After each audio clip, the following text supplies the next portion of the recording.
محترم سامعین ناظرین، گزشتہ روز جو سوال آپ سے پوچھا گیا تھا کہ آپ کے والدہ ماجدہ کے انتقال کے بعد آپ صلی اللہ علیہ وسلم کی پرورش کس نے کی، تو آپ صلی اللہ علیہ وسلم کی پرورش ان کے دادا عبد المطلب نے کی۔ بہت سارے ساتھیوں اور دوستوں نے اپنے جواب ہمارے کمنٹ باکس میں دیے ہیں۔ جنہوں نے صحیح جواب دیے ہیں ان کے نام آپ کے سامنے پیش ہیں۔ سہیل پاشا خان، مہاراشٹر، معین الاسلام بن مولانا دلاور حسین اریاوی، حافظ مجیب الرحمان، سپول بہار، محمد سعود عالم ناگلوئی، محمد افتخار دیوبند، محمد آزاد باغپتی، محمد علی بنگال، ضیاء الرحمان رامپور یوپی، محمد سہیل، محمد معاذ بن محمد ارشد خان، فراہیم عبداللہ، محمد وسیم، ارشد علی بٹلہ ہاؤس۔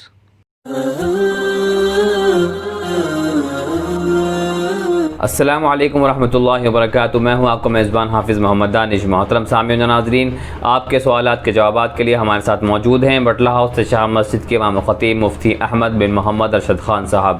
جی مفتی صاحب، کمنٹ باکس میں ایک صاحب سوال کرتے ہیں، بالوں پر کلر لگانا کیسا ہے؟ بسم اللہ الرحمن الرحیم، حامدا و مصلیا و مسلما، اما بعد۔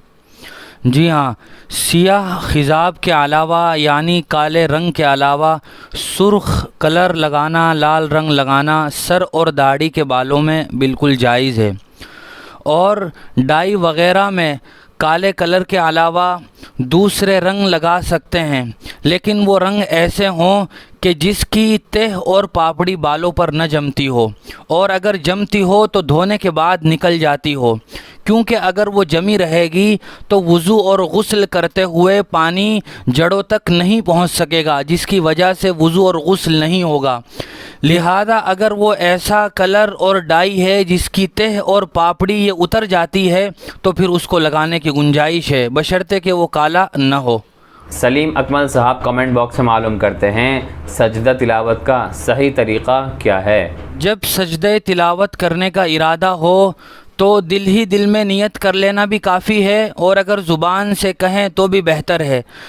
نیت اس طرح کریں گے، نویت ان اسجد للہ تعالی ان تلاوت القرآن، یعنی میں سجدہ تلاوت کی نیت کر رہا ہوں۔ اصل طریقہ یہ ہے کہ بغیر ہاتھ اٹھائے کھڑا ہو کر اللہ اکبر کہتے ہوئے سجدے میں جائے، اور کم از کم 3 مرتبہ سبحان ربی الاعلیٰ کہے، اور پھر اللہ اکبر کہتے ہوئے سجدے سے اٹھ کھڑا ہو جائے۔ یہ اصل طریقہ ہے اور افضل بھی یہی ہے۔ لیکن اگر کوئی آدمی بیٹھا ہوا ہو، قرآن مجید کی تلاوت کر رہا ہو، یا یہ کہ بیٹھا ہوا ہو اور وہ بیٹھے بیٹھے سجدے تلاوت کرنا چاہتا ہو، تو وہ بیٹھے بیٹھے ہی سجدے میں چلا جائے اللہ اکبر کہتے ہوئے، اور کم از کم 3 بار سبحان ربی الاعلیٰ کہہ کر اللہ اکبر کہتے ہوئے اٹھ کر بیٹھ جائے۔ اس طرح بھی سجدہ تلاوت ادا ہو جاتا ہے۔ معین الاسلام کمنٹ باکس میں معلوم کرتے ہیں، بعض لوگ چوہے کو موسیٰ کہتے ہیں اور حضرت موسیٰ علیہ السلام کا نام موسیٰ ہے، کیا یہ حضرت موسیٰ علیہ السلام کی گستاخی نہیں ہے؟ اس کی وضاحت فرمائیں۔ جی ہاں، بظاہر اس میں کوئی قباحت اور برائی نہیں ہے، چونکہ چوہے کو یہ نام لیتے ہوئے اور اس سے پکارتے ہوئے آدمی کے دل میں حضرت موسیٰ علیہ السلام کی شان میں گستاخی کرنے کا کوئی قصد اور ارادہ نہیں ہوتا، اس لیے بظاہر اس میں کوئی حرج نہیں ہے۔ ایک صاحب کا سوال ہے، شیئر مارکیٹ میں پیسہ لگانا کیسا ہے؟ شیئر مارکیٹ میں پیسے لگانا یا یہ کہ کسی کمپنی کے شیئرز خریدنا جائز ہے، لیکن چند شرائط کا ملحوظ رکھنا یہ بہت ضروری ہے۔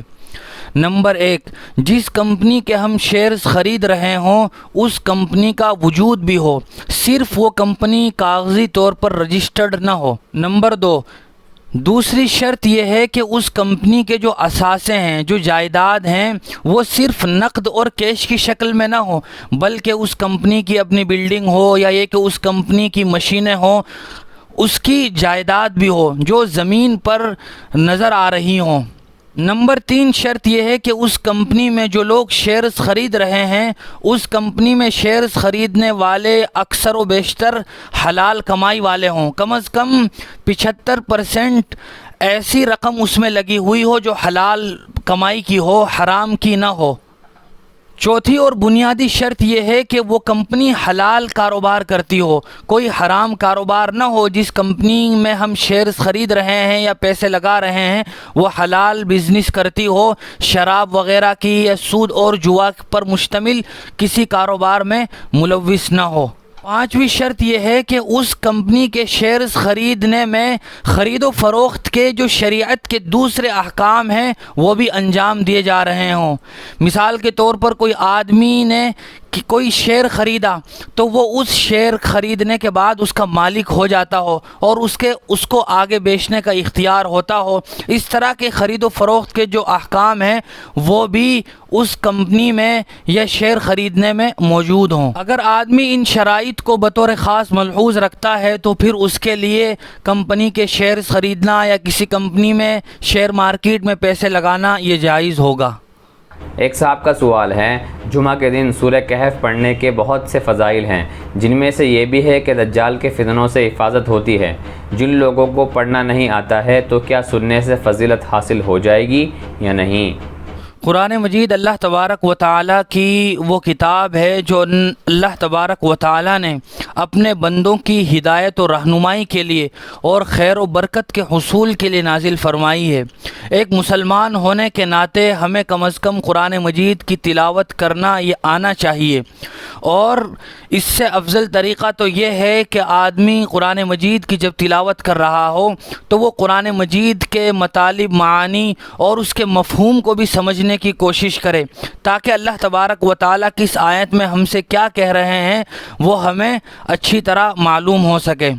اسی طرح سورہ کہف ہے، سورہ کہف کا جمعہ کے دن پڑھنا یہ بہت سارے فضائل کا باعث ہے اور بطور خاص دجال کے فتنے سے حفاظت کا ذریعہ ہے۔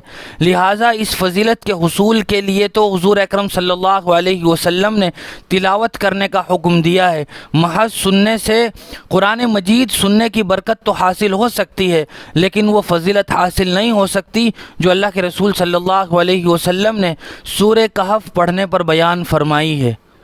مجاہد الاسلام صاحب سوال کرتے ہیں، بعض لوگ اللہ کو خدا کہنے سے منع کرتے ہیں، اس کی کیا حقیقت ہے؟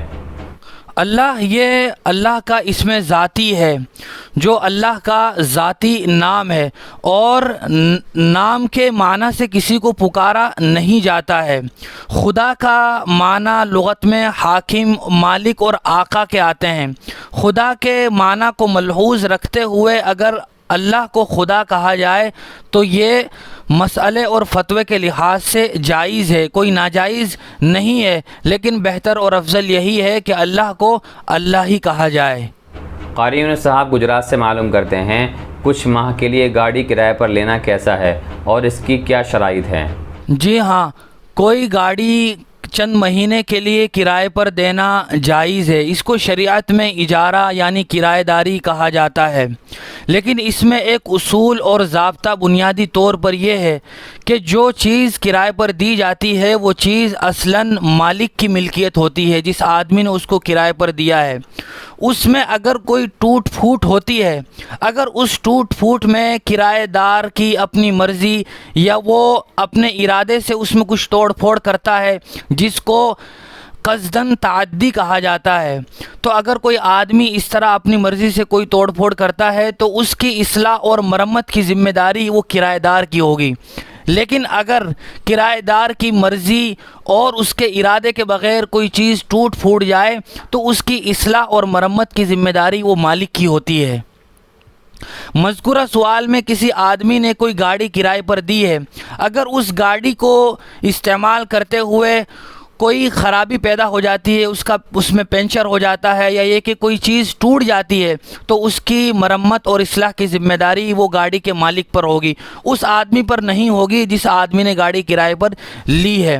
لیکن اگر کرایہ دار اس میں اپنی مرضی سے کچھ توڑ پھوڑ کرتا ہے تو پھر چونکہ یہ قصداً تعدی اور چیز کے ساتھ ظلم ہے، اس لیے اس کی مرمت کی ذمہ داری اب کرایہ دار پر ہوگی۔ مثال کے طور پر کوئی مکان آدمی کرائے پر لیتا ہے تو اگر اس میں کرایہ دار کے رہتے ہوئے کوئی ٹوٹ پھوٹ ہوتی ہے اور اس میں کرایہ دار کی کوئی مرضی اور اس کا عمل دخل نہیں ہے تو اس کی مرمت کی ذمہ داری مالک مکان پر ہوگی۔ اسی طرح کا حکم گاڑی میں بھی ہے، اگر یہ شرط پائی جاتی ہے تو پھر یہ ان کا اس طرح کا معاملہ کرنا یہ جائز ہے، اور اگر مالک یہ کہتا ہے کہ تیرے پاس رہتے ہوئے جو کچھ ٹوٹ پھوٹ ہوگی وہ سب بھی تیرے ذمہ ہوگی تو یہ اجارے کی شکل فاسد ہے، اس طرح کی شکل جائز نہیں ہوگی۔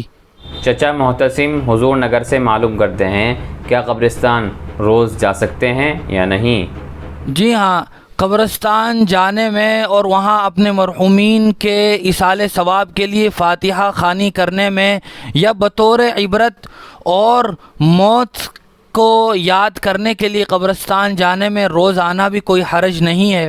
البتہ بعض کتابوں میں لکھا ہے کہ جمعرات، جمعہ، سنیچر اور پیر کے دن قبرستان جانا یہ مستحب ہے۔ اور آج کا سوال آپ کے لیے یہ ہے کہ آپ صلی اللہ علیہ وسلم نے طائف کا سفر نبوت کے کون سے سال کیا تھا؟ اپنا جواب ہمارے کامنٹ باکس میں ضرور دیں۔ صحیح جواب دینے والوں کے نام آئندہ ویڈیو میں بتائے جائیں گے۔ اسی طرح کی مزید مسائل کی جانکاری کے لیے آپ اپنا سوال ہمارے کامنٹ باکس میں ضرور لکھیں۔ ہمارے دار ارقم یوٹیوب چینل کو سبسکرائب کریں، ویڈیو کی نوٹیفیکیشن کے لیے بیل آئیکن کو دبائیں، ویڈیو کو لائک کریں، صدقہ جاریہ کی نیت سے ویڈیو کو شیئر بھی کریں اور اسی طرح اپنے سوال اینڈ جوابات ہم تک پہنچاتے رہیں۔ جزاک اللہ۔